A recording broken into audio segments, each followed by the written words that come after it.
In this video, we will see how to sign using the OpenKM electronic signature client for Windows. As a first example, we will sign a PDF document and upload it to the OpenKM repository. To do this, we will run the signature client application. The first thing we need to do is verify the connection to the OpenKM service. Then, within the File menu, we can configure some parameters related to the signature. First, we can define whether we want to see a preview of the document.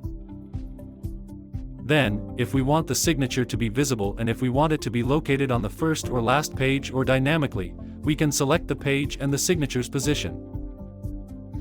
In this case, we will specify that it should be placed on the last page.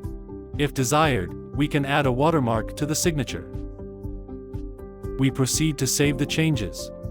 From the OpenKM interface, we can see that only one PDF document is within the Signed Documents folder.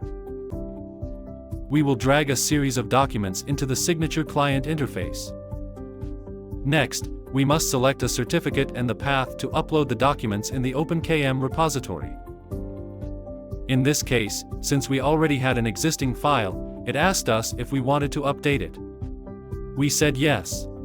The application shows the documents that have been signed. If we go back to the OpenKM interface and refresh, we can see that all the documents now have an electronic signature. Even the PDF we already had has an updated version. Now, if we want to sign a document already in OpenKM, for example, this one, there are two ways to do it. The first is to go to the search option and navigate to where the document is located. We select it, and it asks if we want to change the certificate.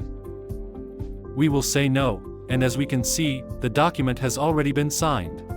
If we refresh the interface, we see that the document has the signature in version 1.1. Finally, if we have the electronic signature extension enabled, we simply select a PDF document, right-click, and in the More option, we can sign the document.